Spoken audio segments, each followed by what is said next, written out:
Hello, my name is CJ Christensen. I'm Kiana Kalman. I'm Elan, and we are going to talk about carnivorous plant, and our topic is how they capture and digest prey. Hi, let me introduce you to some of our friends. We have Patty. She has a pitfall trap. This is Addison. She uses an adhesive or sticky trap. And this is Sarah. She has a snap trap. And then the more specialized carnivorous plants we have is Sophie. She uses something called a snare trap. And Susie, she uses something called a suction or a bladder trap. So let's talk about Patty first. Patty can capture small mammals, small reptiles, and insects. What happens is she secretes nectar along the rim of her pitcher, and the organisms are attracted to it. So they come and they have a little snack. And then, she has a slippery substance that's also secreted there. And they fall down into the pitcher. Now the thing is, in this pitcher, she has digestive juices we will talk about later.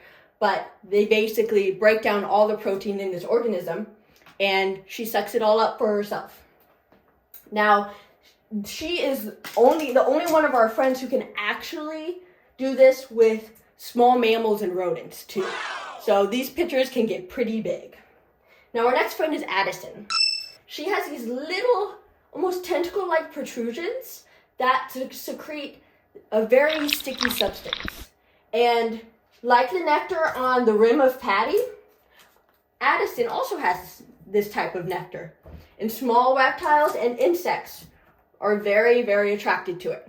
They come and have a drink. But all of a sudden, Mr. Insect here comes in. He's like, he can't move. This nectar is actually so sticky that it traps insects there and they're unable to move. They end up suffocating and dying. And then from there, through her leaves, she will digest and absorb the nutrients. She can also do this with reptiles. Reptiles come in, they get a little stuck, and when they try to struggle and get out, they coat themselves more, and eventually suffocate and die to death. So basically, she uses her stickiness to get the nutrients she needs. Now we have Sarah. She's a type of snap trap. You guys often are familiar with Venus flytraps. This is a type of snap trap. Basically what happens, small reptiles and insects, they're like, I see something that looks like a flower. I'm going to go and try to see what's inside. They go, try to see what's inside. These tiny hairs actually will get mechanically triggered by them walking inside the leaves. And that causes an electrophysiological response that tells the plant to close the leaves. So they become trapped in the Venus flytrap. And from there, the leaves start squirting out digestive juices and start digesting and absorbing the prey. This happens with insects as well. Now we move to more specialized friends. This is Susie. She's a bladderwort, which is a type of suction or bladder trap. These are very specialized organisms. They are often aquatic, so underneath the water. These little grape-looking protrusions are her little bladders. This is a close-up view. Basically what happens is a little insect comes, or even a super small crustacean this works with too. They come in towards the entrance of one of these bulbs, and they trigger a hair. Much like these hairs, they're mechanical receptors. They tell this door to open, and because this bladder has an active ion transport, that creates a vacuum inside this bladder. And it sucks it in. And this bladder is where it will digest the prey. Lastly, we have our friend Sophie. She is extremely specialized to hunt single-celled organisms. So we have a little protozoa here. As you can see, she's a plant on the top of the ground, but below the ground she has a ton of roots. And these roots are specialized. They're actually going in a corkscrew motion. And they have hairs that point towards the tip. So what happens is, a little single-celled organism is living their life in the soil, and then goes, and they're like, look at that. I smell something great. And these roots actually has chemicals that attract these single-celled organisms. And they go to the tip of the root in this tubule, and this tubule has hairs that point that way. So as they go along, they cannot come out. So that is the trap part. And they go along the root. They get to this, which is a little vacuole bladder, and that is where they will secrete the juices and digest the prey. So as you can see, there's a lot of specialized friends we have in our carnivorous plant family, and this is how they do their job. Now we're going to talk about how carnivorous plants digest their prey.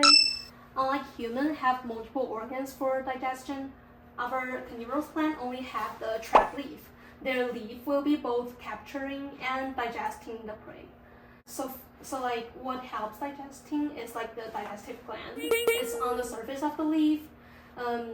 This gland will be secreting acid and enzyme.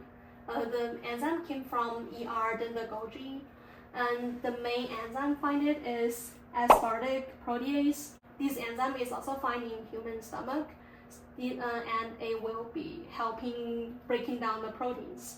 Also, like the same structure, the digestive gland will also help the plant to intake nutrients. Some of the nutrients get into the cell through passive diffusion, and some bigger particles get into the cell through endocytosis. Also, like these as acid and enzyme are secreting out of the cell through exocytosis. So now I'm going to talk about the developmental process. And a lot of these processes depend on multiple factors, which include sun, water, nutrients, the regulation of genes, and also whether or not plants are divided, or the cell division depends on like the direction of it.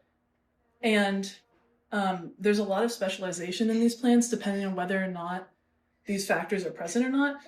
And researchers have found that if you give a plant certain conditions, it can either end up being carnivorous or it can just end up being a regular leaflet that never developed those features. And that's what we see in the bottom here, where if these plants aren't given sun or water and they have a high amount of nutrients already, they don't end up being carnivorous, or they don't develop those carnivorous leaflets because there's no reason to, because they're already getting the nutrients they need in the environment.